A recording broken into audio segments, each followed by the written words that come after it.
Voter লিষ্টৰ special intensive revision, চমুকৈ যাক SIR বুলি কোৱা হয়, বা অসমীয়াত যদি ক'বলৈ যাওঁ তেতিয়াহ'লে হ'ব যে ভোটাৰ লিষ্টৰ সূক্ষ্ম পুনৰীক্ষণ অসমত হ'বলৈ গৈ আছে। এই বিষয়ে আপোনালোকে ইতিমধ্যে বহু ভিডিঅ' পাইছে, ময়ো দেখিছোঁ। কিন্তু সেই ভিডিঅ'সমূহত যিসমূহ তথ্য প্ৰদান কৰা হৈছে, মেক্সিমাম ভিডিঅ'ত, সকলো ভিডিঅ' নহয়, মেক্সিমাম ভিডিঅ'ত যিসমূহ তথ্য প্ৰদান কৰা হৈছে সেই তথ্যসমূহ সম্পূৰ্ণ শুদ্ধ নহয়। গতিকে মানুহৰ মাজত এটা কনফিউজন সৃষ্টি হোৱাটো স্বাভাৱিক। চ' সেই কনফিউজন আঁতৰাবৰ কাৰণে এই ভিডিঅ' কৰা হৈছে। আজিৰ ভিডিঅ'ত আলোচনা কৰা হৈছে ভোটাৰ লিষ্টৰ সূক্ষ্ম পুনৰীক্ষণ কি হয়, কিয় কৰা হয়, অসমত এই পুনৰীক্ষণ প্ৰক্ৰিয়া কেতিয়া হ'ব, যদি পুনৰীক্ষণ হয় তেতিয়াহ'লে এই পুনৰীক্ষণ প্ৰক্ৰিয়াটো কেনেদৰে সম্পন্ন কৰা হ'ব আৰু আমাৰ সাধাৰণ ৰাইজৰ ইয়াত কৰণীয় কি হ'ব, এই ডিটেইলছ বিষয়সমূহ আজিৰ ভিডিঅ'ত আলোচনা কৰা হ'ব। লগতে আৰু এটা বিশেষ বস্তু থাকিব যে পুনৰীক্ষণ প্ৰক্ৰিয়া যেতিয়া কৰা হ'ব তেতিয়া আপোনালোকে বা আমি কি ডকুমেণ্ট প্ৰভাইড কৰিব লাগিব আৰু সেই ডকুমেণ্টসমূহ ক'ত থাকিব, এই বিষয়ে ভিডিঅ'ৰ শেষত জনাই দিয়া হ'ব।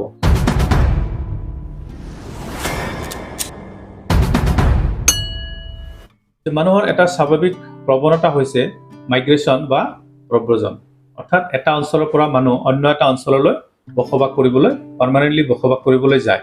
তেনেস্থলত বহুতকে দেখা যায় যদিও নিজে নিজৰ স্থান পৰিৱৰ্তন কৰিলে কিন্তু ভোটাৰ তালিকা পৰিৱৰ্তন সাধাৰণতে মেক্সিমাম ক্ষেত্ৰত নকৰে। তাৰোপৰি বহুত মানুহে মৃত্যুবৰণ কৰাৰ পিছত তেওঁৰ পৰিয়ালৰ লোকে সেই মৃত ব্যক্তিৰ ৰিপৰ্টিংটো ইলেকশ্যন কমিশ্যনত নকৰে, যাৰ কাৰণে মৃত ব্যক্তিৰ নামটো ভোটাৰ তালিকাত ৰৈ যায়। ইয়াৰ উপৰি কিছু ডুপ্লিকেট ভোটাৰ থাকে, যিটো গ'ষ্ট ভোটাৰ বুলি কোৱা হয়। তেওঁলোকে কি কৰে, একেটা মানুহৰ 2 জেগাত বা 3 জেগাত ভোটাৰ তালিকাত নাম থাকে। চ' এনে আফৱাহসমূহ আঁতৰাবৰ কাৰণে ভোটাৰ লিষ্টৰ পুনৰীক্ষণ খুবেই জৰুৰী। এতিয়া ভোটাৰ লিষ্টৰ পুনৰীক্ষণ সাধাৰণতে কেতিয়া কৰা হয়? অসমত যোৱা 2005 অৰ্থাৎ 2005 চনত শেষবাৰৰ বাবে ভোটাৰ লিষ্টৰ পুনৰীক্ষণ কৰা হৈছিল। এতিয়া জৰুৰী হৈছে নেকি অসমত ভোটাৰ তালিকাৰ পুনৰীক্ষণ? নিশ্চিতভাৱে হৈছে। এইকাৰণে হৈছে যেতিয়া বহুদিনলৈকে ভোটাৰ তালিকাৰ পুনৰীক্ষণ নোহোৱাকৈ ৰৈ যায় তেতিয়া কোনো গুৰুত্বপূৰ্ণ নিৰ্বাচনৰ আগত ভোটাৰ তালিকাৰ পুনৰীক্ষণ কৰা হয়। তাৰোপৰি যেতিয়া কনষ্টিটুৱেঞ্চি ডিলিমিটেশ্যন হয়, সমষ্টিৰ পুনৰ নিৰ্ধাৰণ হয়, তেতিয়া সমষ্টিৰ পুনৰ নিৰ্ধাৰণৰ পিছত ভোটাৰ তালিকাৰ পুনৰীক্ষণ কৰাটো খুবেই জৰুৰী। চ' ইলেকশ্যনৰ আগত আৰু সমষ্টিৰ পুনৰ নিৰ্ধাৰণৰ পিছত সাধাৰণতে ভোটাৰ তালিকাৰ পুনৰীক্ষণ কৰা হয়। এতিয়া অসমত যিহেতু অসম বিধানসভাৰ সমষ্টিসমূহৰ পুনৰ নিৰ্ধাৰণ অৰ্থাৎ ডিলিমিটেশ্যন হৈ গৈছে আৰু অহা বছৰ অৰ্থাৎ 2026 চনৰ প্ৰথম ভাগতে আমাৰ অসম বিধানসভাৰ নিৰ্বাচন অনুষ্ঠিত হ'বলৈ গৈ আছে। গতিকে এতিয়া উপযুক্ত সময় ভোটাৰ তালিকাৰ পুনৰীক্ষণ কৰাৰ। এতিয়া ডাঙৰ প্ৰশ্নটো হৈছে যে অসমত ভোটাৰ তালিকাৰ পুনৰীক্ষণ হ'বনে? এই বিষয়ে যদি ক'বলৈ যাওঁ তেতিয়াহ'লে ক'ব লাগিব যে ইলেকশ্যন কমিশ্যন অফ ইণ্ডিয়াই এতিয়ালৈকে অসমত ভোটাৰ লিষ্টৰ পুনৰীক্ষণ প্ৰক্ৰিয়া সম্পন্ন হ'বনে নাই কোনো ধৰণৰ নটিফিকেশ্যন জাৰি কৰা নাই। কিন্তু অসমত যে এই পুনৰীক্ষণ প্ৰক্ৰিয়া হ'ব সেইটো সম্পূৰ্ণ খাটাং, আৰু অচিৰেই হ'বলৈ গৈ আছে যে সেইটো খাটাং। কিহৰ কাৰণে? অসমৰ যিটো ইলেকশ্যন কমিশ্যন থাকে, চিফ ইলেক্টৰেল অফিচাৰ, এই চিফ ইলেক্টৰেল অফিচাৰে ইতিমধ্যে ডিষ্ট্ৰিক্ট ইলেকশ্যন কমিশ্যনসমূহক জৰুৰী নিৰ্দেশনা দিছে যোৱা 10 আগষ্টত। আৰু এই নিৰ্দেশনাত কোৱা হৈছে ডিষ্ট্ৰিক্ট ইলেকশ্যন কমিশ্যনসমূহে ইলেক্টৰেল ৰেজিষ্ট্ৰেশ্যন অফিচাৰ্ছ অৰ্থাৎ ERO আৰু বুথ লেভেল অফিচাৰ্ছ অৰ্থাৎ BLO সকলক লৈ প্ৰস্তুতি গ্ৰহণ কৰিব লাগে, যাতে যিকোনো সময়তে এই ভোটাৰ লিষ্টৰ পুনৰীক্ষণ অসমত আৰম্ভণি কৰিব পৰা যায়। আৰু এই একে নিৰ্দেশনাত এই সম্ভাৱনা ব্যক্ত কৰা হৈছে যে ইলেকশ্যন কমিশ্যন অফ ইণ্ডিয়াই হয়তো 15 পৰা 20 দিনৰ ভিতৰত অসমত ভোটাৰ লিষ্টৰ পুনৰীক্ষণ হোৱাকৈ নিৰ্দেশনা জাৰি কৰিব পাৰে। চ' সেই হিচাপে যদি আমি ক'ব যাওঁ যে ছেপ্টেম্বৰৰ হয়তো প্ৰথম ভাগতে অসমত ভোটাৰ লিষ্টৰ পুনৰীক্ষণ প্ৰক্ৰিয়া আৰম্ভ হ'ব পাৰে। এতিয়া প্ৰশ্নটো হৈছে যে ভোটাৰ লিষ্টৰ পুনৰীক্ষণ যদি অসমত আৰম্ভ হৈ যায় তেতিয়াহ'লে কেনেদৰে এই প্ৰক্ৰিয়াটো সম্পন্ন কৰা হ'ব? তো ইতিমধ্যে যিহেতু আপোনালোকে অৱগত হ'লে যে ইলেকশ্যন কমিশ্যন অফ ইণ্ডিয়াই কোনো ধৰণৰ নটিফিকেশ্যন বা ডাইৰেকশ্যন এই সম্বন্ধে জাৰি কৰা নাই। তথাপি আমি ক'ব পাৰোঁ যিহেতু বিহাৰত ভোটাৰ লিষ্টৰ পুনৰীক্ষণ ইতিমধ্যে আৰম্ভ হৈছে আৰু চলি আছে, আৰু যিহেতু একেটা ইলেকশ্যন কমিশ্যনৰ তত্ত্বাৱধানত আৰু গাইডলাইনছত বিহাৰত পুনৰীক্ষণ চলি আছে আৰু অসমতো সেই একে ইলেকশ্যন কমিশ্যনৰ অধীনতে এই পুনৰীক্ষণ প্ৰক্ৰিয়া চলিব, গতিকে গাইডলাইনছ নিশ্চয় একে থাকিব, এইটো নিশ্চিত। গতিকে বিহাৰত কি ধৰণৰ প্ৰক্ৰিয়া চলি আছে সেই বিষয়ে যদি আমি আলোচনা কৰোঁ তেতিয়াহ'লে অসমতো কেনেদৰে এই প্ৰক্ৰিয়া সম্পন্ন হ'ব সেই বিষয়ে আমি অৱগত হ'ব পাৰিম। তো বিহাৰত যিসকল বুথ লেভেল অফিচাৰ্ছ আছে অৰ্থাৎ BLO সকল আছে, তেওঁলোকে ৰাইজৰ ঘৰে ঘৰে গৈ পেলাই ভোটাৰসকলৰ একোটাকৈ ফৰ্ম দিয়া হৈছে, যিটোক ইনুমাৰেশ্যন ফৰ্ম বা ৰেজিষ্ট্ৰেশ্যন ফৰ্ম বুলি কোৱা হয়। সেই ফৰ্মটো দিছে আৰু ফৰ্মটো ফিল আপ কৰাত তেওঁলোকক সহায় কৰিছে, আৰু ফৰ্মটো ফিল আপ কৰাৰ পিছত BLO সকলে ফৰ্মটো কালেকশ্যন কৰিছে, আৰু কালেকশ্যন কৰাৰ পিছত তেওঁলোকে নিজৰ এটা কমেণ্ট অৰ্থাৎ নোট BLO সকলে দিছে, দি পেলাই হায়াৰ অথৰিটিক সেই ইনুমাৰেশ্যন ফৰ্মটো জমা কৰিছে। চ' হায়াৰ অথৰিটিয়ে ফৰ্মটো পোৱাৰ পিছত তেওঁলোকে এটা ড্ৰাফ্ট ভোটাৰ তালিকা অৰ্থাৎ খচৰা ভোটাৰ তালিকা প্ৰস্তুত কৰিছে আৰু খচৰা ভোটাৰ তালিকা ইতিমধ্যে প্ৰকাশ কৰিছে। চ' অসমতো এনেকৈ হ'ব যে BLO সকলে আমাৰ ঘৰে ঘৰে যাব আৰু ভোটাৰসকলক এটা ফৰ্ম দিব, ফৰ্মটো ফিল আপ কৰাত সহায় কৰিব আৰু তেওঁলোকে ফৰ্মটো কালেক্ট কৰিব। কালেক্ট কৰি পেলাই নিজৰ মন্তব্য লিখি হায়াৰ অথৰিটিক এই ইনুমাৰেশ্যন ফৰ্মটো জমা কৰিব।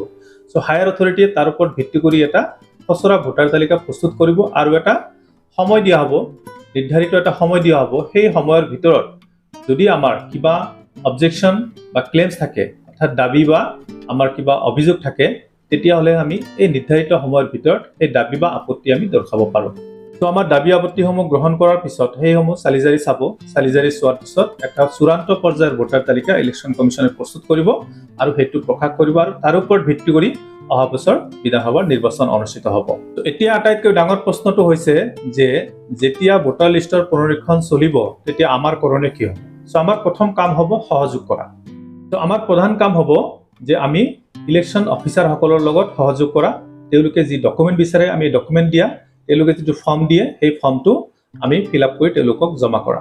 তো এতিয়া কথা হৈছে যে এই যিটো পুনৰীক্ষণ হ'ব, এই পুনৰীক্ষণ প্ৰক্ৰিয়াত যিটো ভোটাৰ তালিকা প্ৰস্তুত হ'ব তাত আমাৰ নামটো অন্তৰ্ভুক্ত কৰাৰ কাৰণে কি কি ডকুমেণ্ট আমি প্ৰদান কৰিব লাগিব। চ' এইটো আটাইতকৈ ডাঙৰ প্ৰশ্ন। মই সকলোখিনি সহজভাৱে বুজাই দিছোঁ যে 2005 চনক ভিত্তিবৰ্ষ হিচাপে লোৱা হৈছে, কাৰণ অসমত 2005 চনত ভোটাৰ লিষ্টৰ পুনৰীক্ষণ হৈছিল। গতিকে 2005 চনত যিসকল ব্যক্তিৰ নাম ভোটাৰ তালিকাত আছে, অৰ্থাৎ 2005 চনৰ ভোটাৰ তালিকাত যিসকল ব্যক্তিৰ নাম আছে তেওঁলোকক এই পুনৰীক্ষণ পৰ্যায়ত কোনো ধৰণৰ ডকুমেণ্টৰ প্ৰয়োজন নহয়। একেবাৰে ক্লিয়াৰ কথা।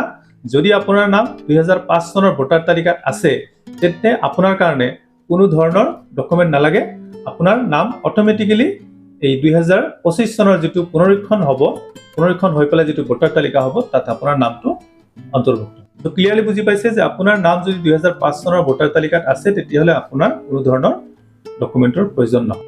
যদি আপোনাৰ নাম 2005 চনৰ ভোটাৰ তালিকাত নাই তেন্তে আপোনাৰ কাৰণে আছে 11টা ডকুমেণ্ট। এই 11টা ডকুমেণ্টৰ ভিতৰত যদি আপুনি যিকোনো এটা ডকুমেণ্ট যদি আপুনি দিব পাৰে তেতিয়াহ'লে কিন্তু আপুনি এই পৰীক্ষাত পাছ, অৰ্থাৎ এই ভোটাৰ তালিকাত আপোনাৰ নাম অন্তৰ্ভুক্ত হ'ব। চ' এই 11টা ডকুমেণ্ট কি হয় মই কৈ আছোঁ এটা এটাকৈ। এক নম্বৰ হৈছে চৰকাৰী চাকৰিয়াল বা অৱসৰপ্ৰাপ্ত কৰ্মচাৰীৰ প্ৰমাণপত্ৰ, অৰ্থাৎ চৰকাৰী চাকৰিয়ালৰ কি থাকে, এটা আইডেণ্টিটি কাৰ্ড থাকে। যদি সেইটো থাকে তেতিয়াহ'লে তেওঁৰ নাম অন্তৰ্ভুক্ত হ'ব। বা যিসকলে ৰিটায়াৰ কৰিছে সেই ৰিটায়াৰ কৰা ব্যক্তিসকলৰ এটা পেঞ্চন অৰ্ডাৰ থাকে, সেই পেঞ্চন অৰ্ডাৰো যদি হৈ যায় তেতিয়াহ'লে ইয়াত বৈধ ডকুমেণ্ট হিচাপে বিবেচিত হ'ব।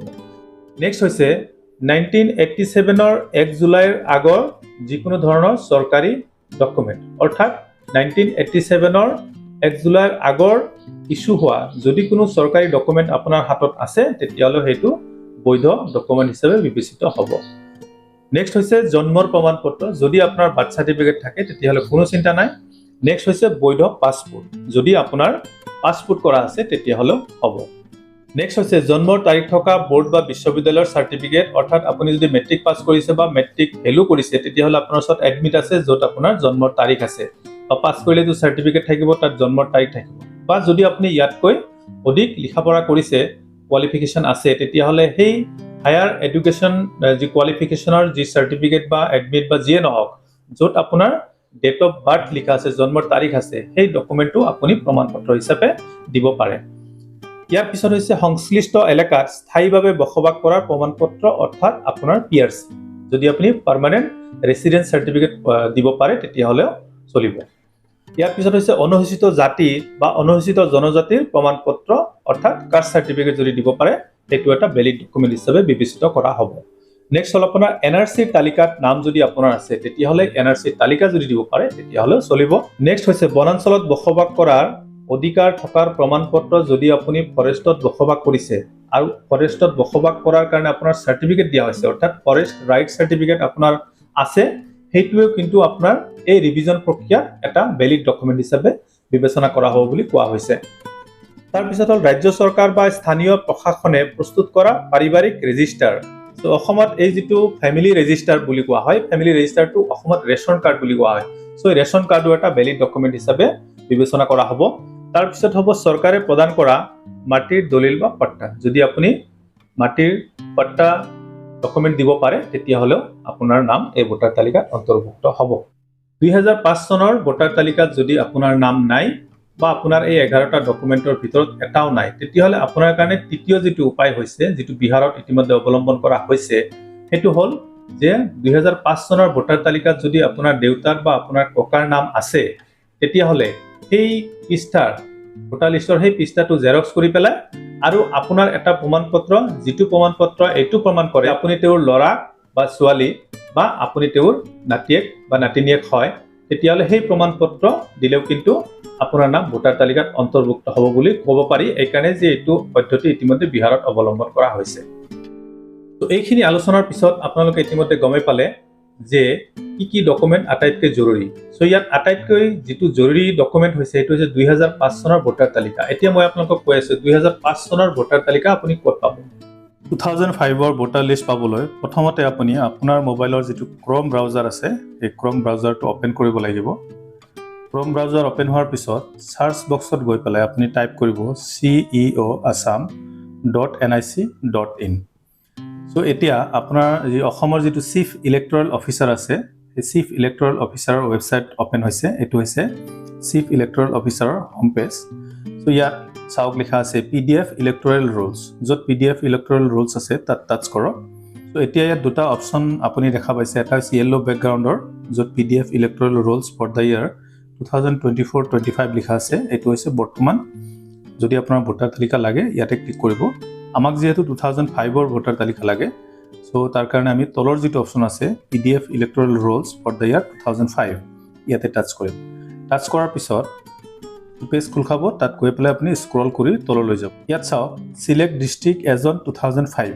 ত আপোনাৰ যেটো ডিস্ট্ৰিক্ট আছিল সেই ডিস্ট্ৰিক্ট বাছনি কৰিব লাগিব তাৰ কাৰণে ক্লিক কৰক সিলেক্ট ডিস্ট্ৰিক্ট এতিয়া ড্ৰপ ডাউনৰ পৰা আপুনি ডিস্ট্ৰিক্ট বাছনি কৰক তাৰ তলত আছে সিলেক্ট এছেম্বলি কনস্টিটুৱেন্সি এজ অন 2005 ঠিক আগৰ নিচিনা 2005 ত আপোনাৰ বিধানসভা সমষ্টি যেটো আছিল সেই বিধানসভা সমষ্টিটো আপুনি ইয়াৰ পৰা বাছনি কৰিব লাগিব সিলেক্ট এসি ইয়াতে ক্লিক কৰিলে ড্ৰপ ডাউনৰ পৰা আপুনি আপোনাৰ বিধানসভা সমষ্টি বাছনি কৰক তলত স্ক্ৰল কৰি যাওক এতিয়া আপুনি যেটো বিধানসভা সমষ্টি বাছনি কৰিছে তাৰ ভিতৰত তাৰ অন্তৰ্গত যিমান পোলিং ষ্টেচন আছে বা ভোট কেন্দ্ৰ আছে গোটেইখিনি ইয়াতে আহি যাব আপুনি এতিয়া আপুনি বিচাৰি থকা বা যেটো ভোট কেন্দ্ৰৰ ভোটাৰ লিষ্ট আপুনি ডাউনলোড কৰিব বিচাৰিছে সেই ভোট কেন্দ্ৰ আপুনি প্ৰথমতে বিচাৰি উলাব লাগিব বিচাৰি উলোৱাৰ পিছত তাৰ ৰাইট সাইডে দেখা পাব ভিউ পিডিএফ এই ভিউ পিডিএফত ক্লিক কৰিব ক্লিক কৰিলে এনেদৰে আপোনাৰ ভোটাৰ লিষ্টটো ওপেন হৈ যাব এই ভোটাৰ লিষ্ট এতিয়া ওপেন হৈছে ডাউনলোড কিন্তু এতিয়ালৈকে হোৱা নাই ডাউনলোড কৰাৰ কাৰণে আপুনি কি কৰিব একেবাৰে ওপৰৰ